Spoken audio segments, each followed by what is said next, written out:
Africa থেকে আনিত বেলাল রহমাতুল লিল আলামিনের কাছে সে কালিমার পতাকা তুলে আশ্রয় গ্রহণ করলেন। বেঈমান উমাইয়ার বাড়ি বেলাল চাকরি করে। বেঈমান উমাইয়া দেখে হযরতে বেলাল ঠোঁট নেড়ে নেড়ে বলছে আহাদ আহাদ আহাদ। বেঈমান উমাইয়া জিজ্ঞাসা করে, রে বেলাল তুমি কি বলো? বেলাল বলে, আমি আল্লাহর নামের জিকির করি। উমাইয়া জিজ্ঞাসা করে, বেলাল এই আল্লাহ আবার কে? একবার জোরে বলুন নাউজুবিল্লাহ। হযরতে বেলাল বলে, যে তোমাকে বানিয়েছেন তিনি হলেন আমার আল্লাহ। বেঈমান উমাইয়া বলে, বেলাল এই কথা আমি তোমার কাছ থেকে একবার শুনেছি, দ্বিতীয়বার যেন তোমার জবানে এই কথা আমি না শুনি। হযরতে বেলালকে নিষেধ করার পরে বেলালের স্পিরিট আরো বেড়ে গেল, ইমানের পাওয়ার আরো বেড়ে গেল। বেলাল এত সময় আস্তে আস্তে বলছিল আহাদ আহাদ আহাদ।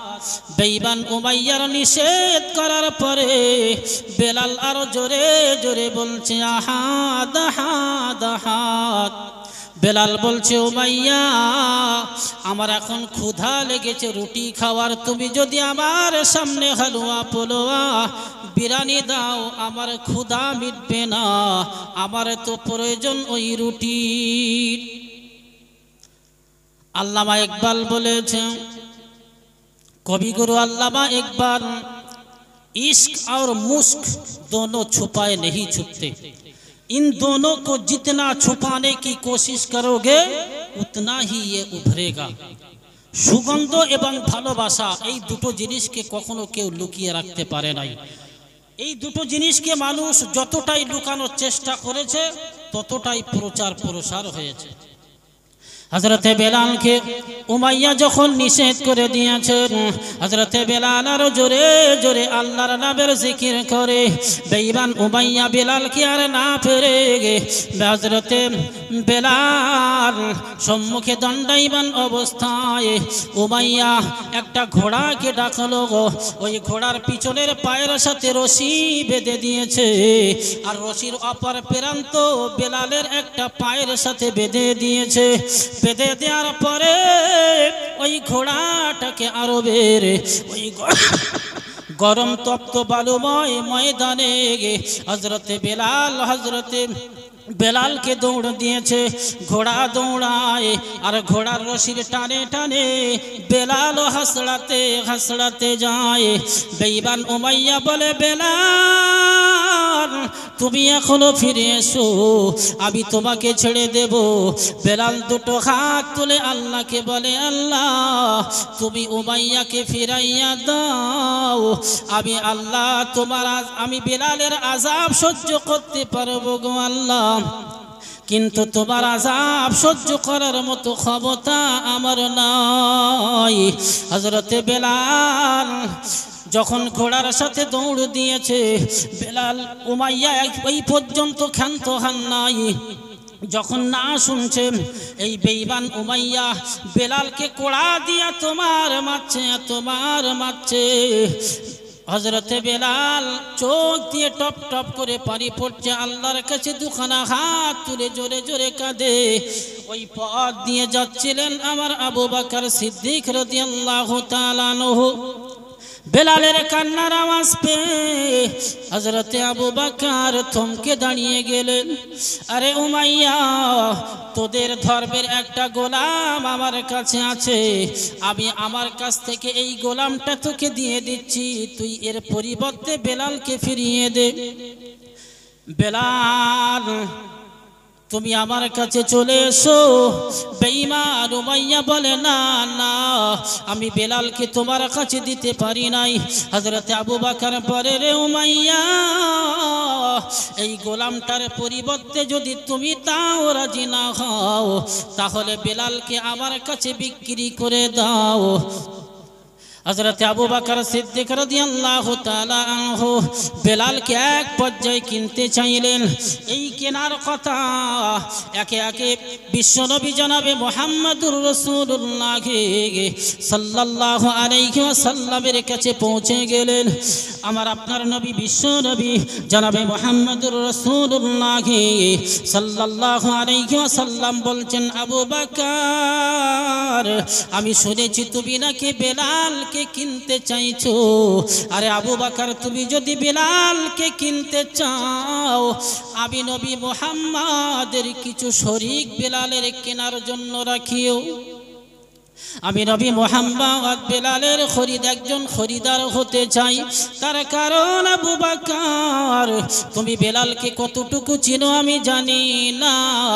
আমি যখন মেরাজে গিয়েছিলাম আরশে আজিমে দাঁড়াইয়া আমি বেলালের জান্নাতের ভিতরে বেলালের হাঁটার আওয়াজ আমি শুনতে পেয়েছি।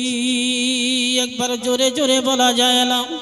আরে আবু বকর, কাল কঠিন কিয়ামতের ময়দানে মহান আল্লাহ পাক রব্বুল আলামিন যদি জিজ্ঞাসা করে বেলালের খরিদারকে, আমি নবী মুহাম্মদ যেন সেদিন দাঁড়িয়ে বলতে পারি আমিও একজন বেলালের খরিদার।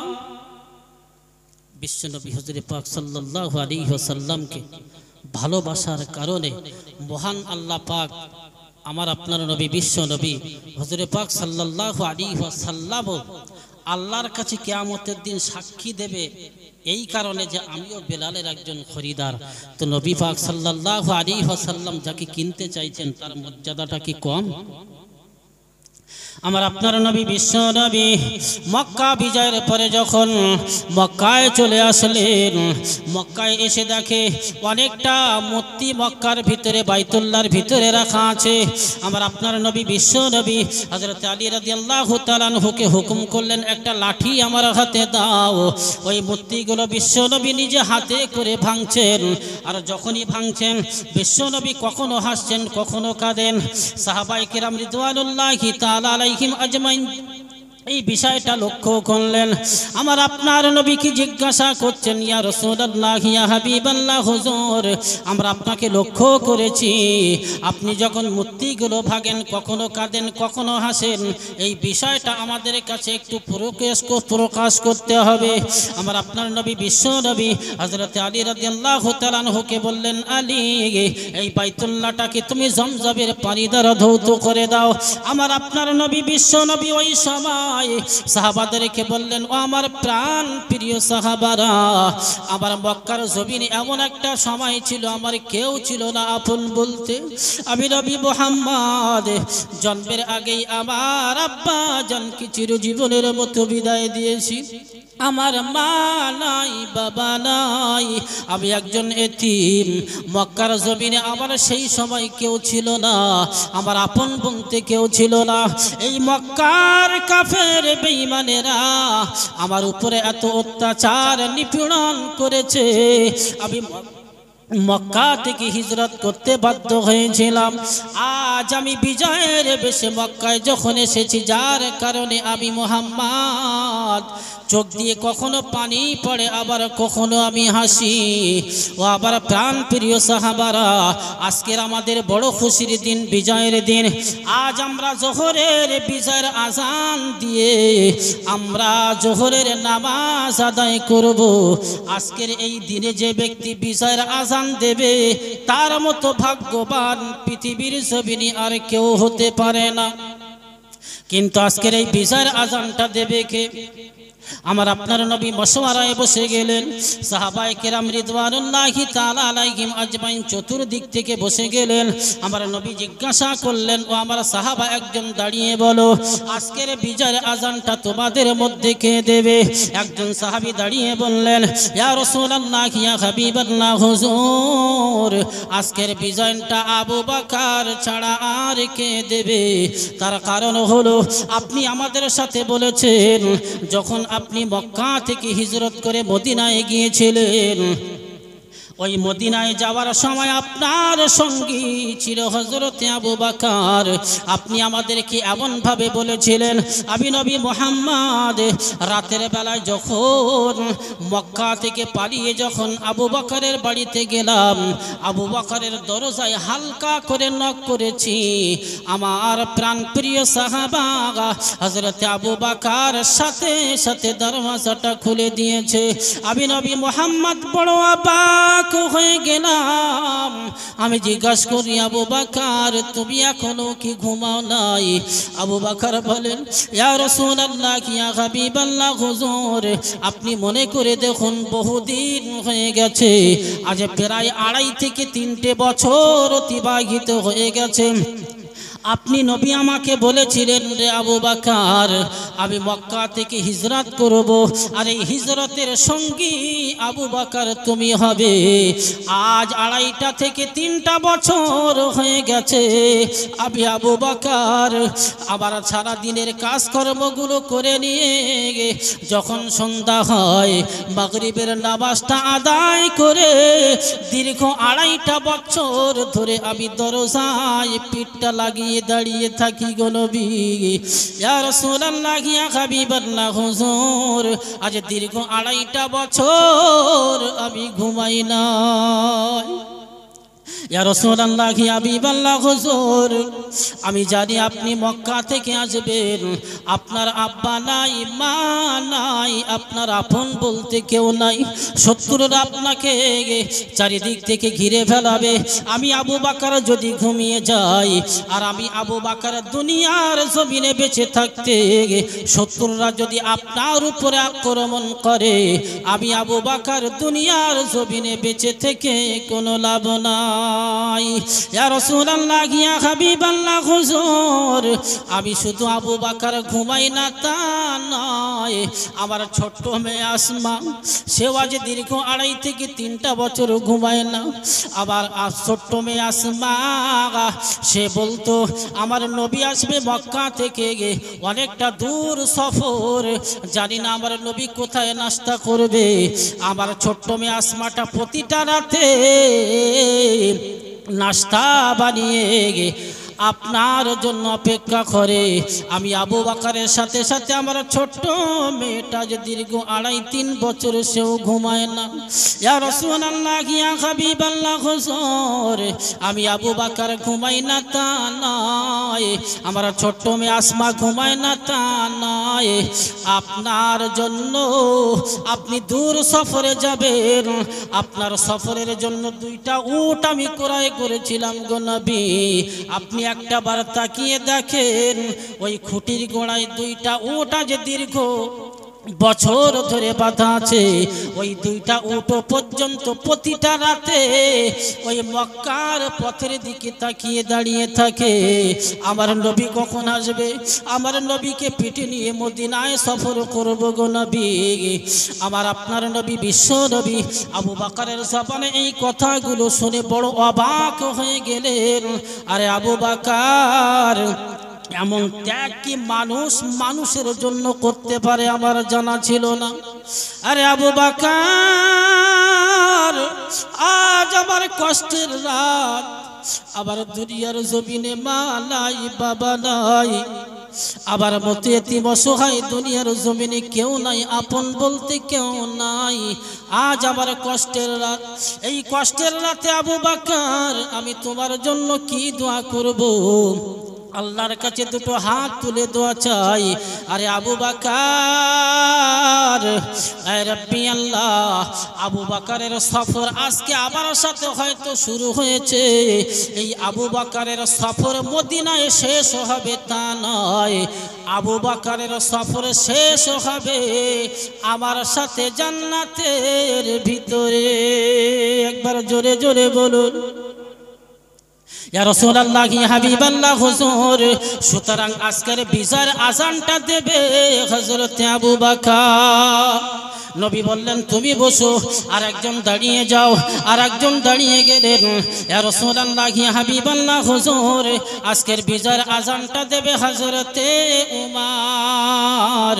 তার কারণ হলো আপনি বলেছিলেন যখন আপনি 39 জন সাহাবীদেরকে নিয়ে মক্কার গোপন জায়গায় গিয়ে আপনি ইবাদত করতেন, প্রকাশ হতে পারতেন না। এই উমর নাঙ্গা তরবারি নিয়ে যখন আপনাকে কতল করার জন্য আপনার খোঁজে বাহির হয়ে গেল, যখন আপনাকে পেয়েও গিয়েছে, আপনাকে পাওয়ার পরে আবু বকর হযরতে উমর তরবারিটা ফেলে দিয়ে আপনার হাতে হাত দিয়ে ঈমানের কলেমা যখন পড়ে মুসলমান হয়ে গিয়েছিলেন, ওই 39 জনের মধ্যে হযরতে উমর গিয়ে 40 জন হয়েছিলেন। যখন হযরতে উমর আপনার হাতে হাত দিয়ে ঈমানের কলেমা পড়ে মুসলমান হয়েছিলেন, ওই সময় হযরতে উমর কাবার হাতিমে দাঁড়িয়ে বলেছিলেন, ও মক্কার কাফের বেঈমানেরা, তোরা আয় আয়, আমি ইসলামের পতাকা উড়িয়ে দিলাম। তোদের যদি বুকের পাটা থাকে আবু হযরতে উমর বেঁচে থাকতে আমার নবী মুহাম্মদ প্রকাশ্যে ইবাদত করবে, উমরের শরীরে এক বিন্দু রক্ত থাকতে আমার নবীর ইবাদতে বাধা দেওয়ার মতো ক্ষমতা তোদের নাই। ওগো নবী আপনি সেদিন প্রকাশ হতে পেরেছিলেন, সুতরাং নবী আজকের বিজয়ের আজানটা দিবে হযরতে উমর। আপনি বসে যান, আর একজন দাঁড়িয়ে যাও, আর একজন সাহাবী দাঁড়িয়ে গেলেন। উনি বললেন ইয়া রাসূলুল্লাহ ইয়া হাবিবাল্লাহ হুজুর আজকের বিজয়ের না আজান না হযরতে আবু বকর দেবে, না হযরতে উমর দেবে, আজকের বিজয়ের আজান দেবে হযরতে উসমান। তার কারণ নবী আপনি বলেছেন প্রত্যেক নবীর জান্নাতে একজন বন্ধু থাকবে, আর আপনার বন্ধু জান্নাতের ভিতরে হবে হযরতে উসমান। সুতরাং ইয়া রাসূলুল্লাহ ইয়া হাবিবাল্লাহ হুজুর আজকের বিজয়ের আজানটা দেবে হযরত উসমান। আপনি বসে যান, আর একজন তুমি বসে যাও, আর একজন সাহাবী দাঁড়িয়ে যাও। আবার আপনার নবীর কথা শুনে আর একজন সাহাবী দাঁড়িয়ে গেলেন। উনি বললেন ইয়া রাসূলুল্লাহ ইয়া হাবিবাল্লাহ হুজুর আজকের বিজয়ের আজান না হযরতে আবু বকর দেবে, আজকের বিজয়ের আজান না হযরতে উমর দেবে, আজকের বিজয়ের আজান না হযরতে উসমান দেবে, আজকের বিজয়ের আজান দেবে হযরতে আলী। তার কারণ হলো আপনি বলেছেন আনা দারুল হিকমাহ ওয়া আলীকুন বাবুহা, আমি নবী হলাম হিকমতের হিকমতের ঘর, আর আলী হলো সেই ঘরের দরওয়াজা। সুতরাং আলী আপনি যখন কোথাও যেতেন আপনার জায়গায় আপনি আলীকে বসিয়ে যেতেন, আপনি আলীকে এতটাই মর্যাদা দিয়েছিলেন। সুতরাং আজকের বিজয়ের আজান না হযরতে আবু বকর দেবে, না হযরতে ওমর দেবে, না হযরতে আলী দেবে, আজকের বিজয়ের আজান দেবে হযরতে আলী। আমার আপনার নবী বিশ্ব নবী চিন্তায় পড়ে গেলেন আজকের বিজয়ের আজান কে দিবে।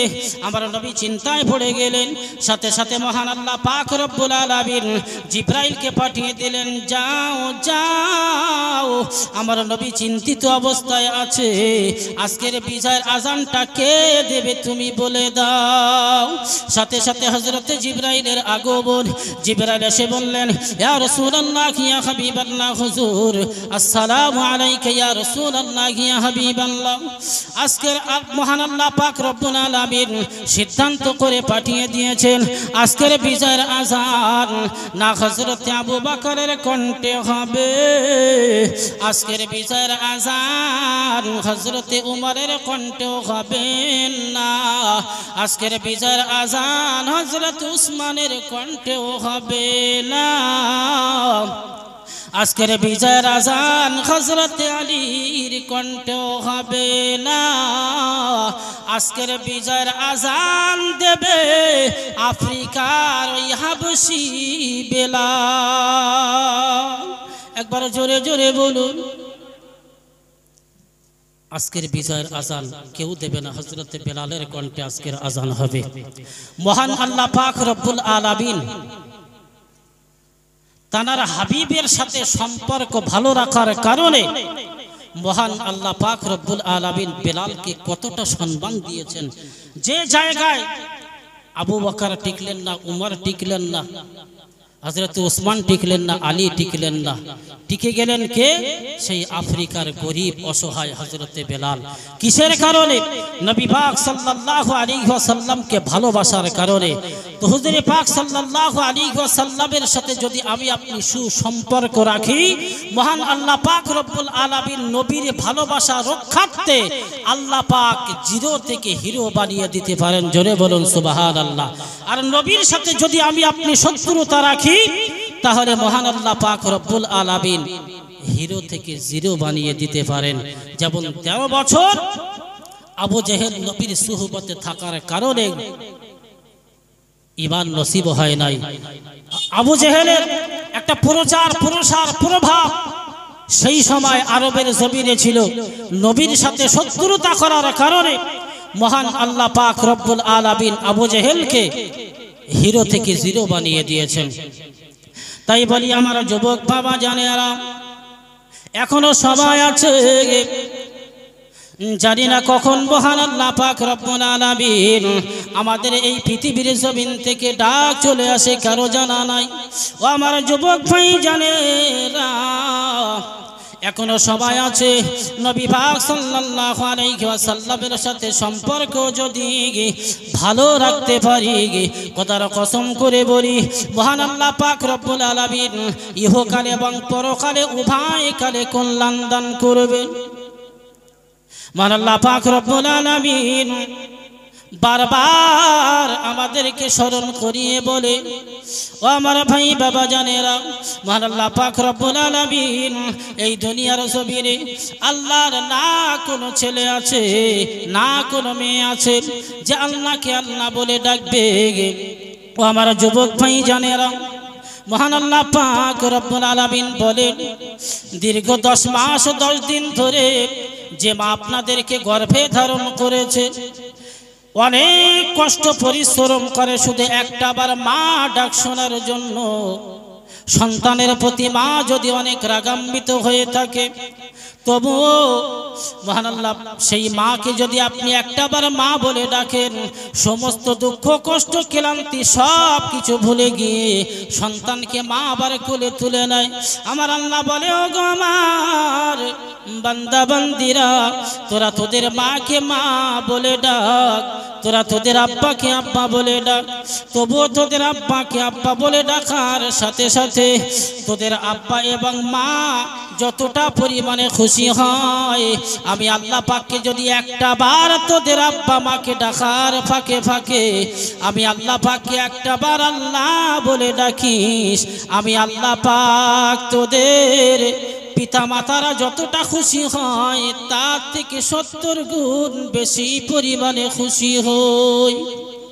ও আমার যুবক ভাই জানেরা, কবরে আমাদেরকে একদিন যেতে হবে, যেদিন 3টে সাদা কাফনের প্যাকেট বাড়িয়ে আপনাকে আমাকে কবরস্থ করা হবে।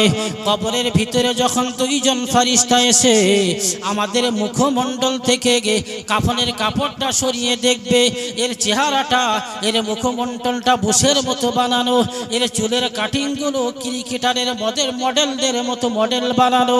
খোদার কসম করে বলি, জাহান্নাম তো দূরের কথা, তোমার জাহান্নাম কবর থেকে শুরু হয়ে যাবে। আল্লাহ পাক আমাদের সবাইকে ওই কবরের কঠিন আযাব থেকে আল্লাহ আমাদের সকলকে নিষ্কৃতি দান করুন। আল্লাহ পাক বিশেষ করে আজ আমরা এখানে নবীর ভালোবাসায় উপস্থিত হয়েছি। এই জলসা থেকে, এই নবী দিবস থেকে আমরা একটাই মেসেজ নিয়ে যাব, নবীকে যদি ভালোবাসতে পারি, আল্লাহ পাক ওয়াদা করেছেন নবীর ভালোবাসার খাতিরে, আর নবীকে আপনি যতটা ভালোবাসবেন আল্লাহ পাক আপনার দুনিয়ার জমিনে ততটাই সম্মানিত করবেন। কোরআনের সাথে সম্পর্ক আপনার যতটা গভীর হবে, আল্লাহর সাথে সম্পর্ক আপনার ততটা গভীর হবে। আল্লাহর সাথে সম্পর্ক গভীর হওয়া মানে দুনিয়ার জমিনে আপনি ততটাই ইজ্জতের অধিকারী হবেন। বাদশা হারুন রশিদ সেই যুগের সেই জামানার বিভিন্ন নামি দামি আলেম ওলামা, মুহাদ্দিসিন, মুফাসসিরিন, মুফতিয়ানে কেরামদের সকলকে একদিন দুপুর বেলা দাওয়াত করেছেন বাড়িতে। যথারীতি সময়ে বাদশা হারুন রশিদের দাওয়াতে ওই এলাকার ওই সময়ের সমস্ত নামি দামি আলেম ওলামারা, মুফতিয়ানে কেরাম, মুফাসসিরিনে কেরাম সকলেই বাদশা হারুন রশিদের রাজ দরবারে হাজির হয়ে গেলেন। বাদশা হারুন রশিদ যথারীতি আলেম ওলামাদের সম্মানার্থে যতটা পরিমাণে পেরেছেন আপ্রাণ চেষ্টা করেছেন, তাদের খানার জন্য খানা পিনার ব্যবস্থা করেছেন। আলেম ওলামারা পেট ভরে বাদশার মেহমান হিসাবে তারা যথেষ্ট পরিমাণে করেছেন, খেয়েছেন। এবার যখন বিদায় নেবেন বাদশা হারুন রশিদ বলছেন, আমি আপনাদেরকে কেন দাওয়াত করলাম একটাবার কি জিজ্ঞাসা করবে না? ওই সময় মুফতিয়ানে কেরামেরা বলেন, বাদশা জাহাপানা বলুন।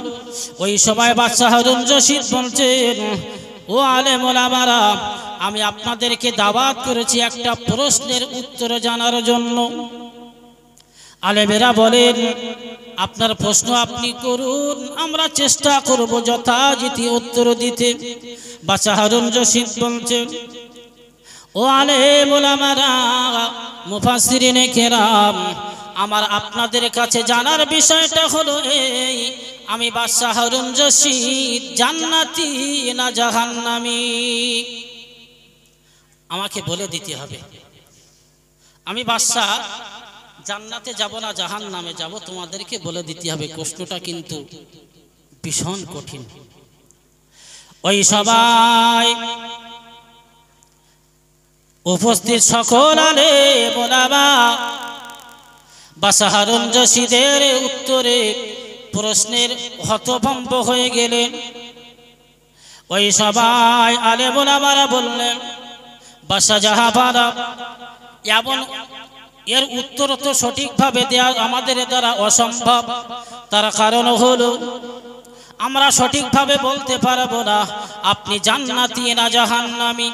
তবে এতটুকুন বলতে পারি, কোরআন হাদিসের আলোকে আপনি যদি জান্নাতের রাস্তায় চলেন আপনি নিশ্চিত জান্নাতি, আর যদি আপনি জাহান্নামের কাজ করেন, জাহান্নামের পথে চলেন, আপনি জাহান্নামী।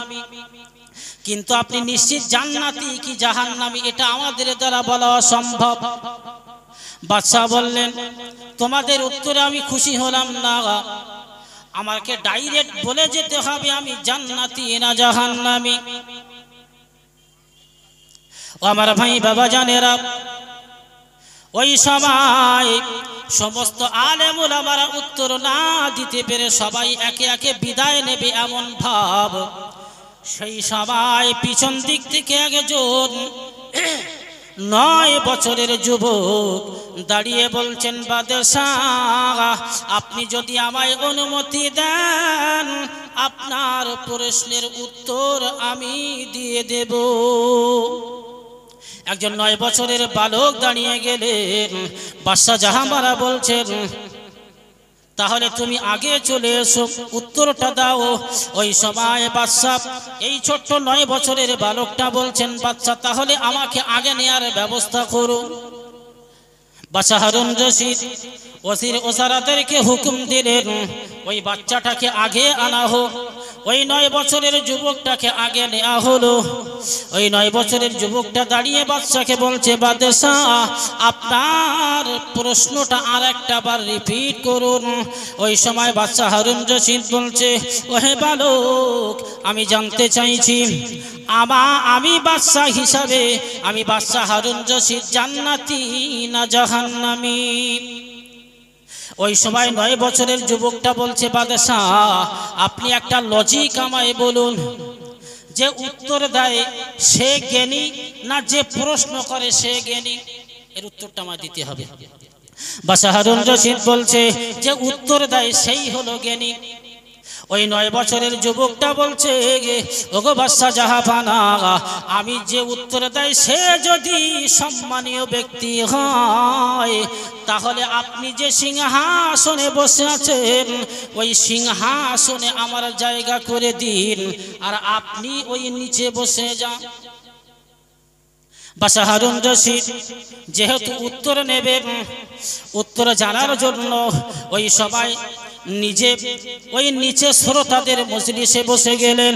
আর 9 বছরের যুবককে সিংহাসনে জায়গা করে দেওয়া হলো।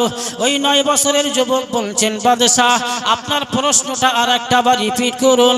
ওই সময় বাদশাহ হারুন রশিদ বলছেন, আমার জানার হলো তোমার কাছে এটাই, আমি বাদশাহ হারুন রশিদ জান্নাতি না জাহান্নামী এটা কনফার্ম বলে দিতে হবে। ওই সময় 9 বছরের যুবকটা বলছেন, বাদশাহ আপনার জীবনে কি কখনো এমন ঘটনা ঘটেছে যে আপনার সম্মুখে সুন্দরী সুন্দরী রমণীদেরকে আপনি দেখেছেন, আপনি তাদের সাথে জিনা করার সুযোগ পেয়েছেন, অথচ আল্লাহর আযাবের ভয়ে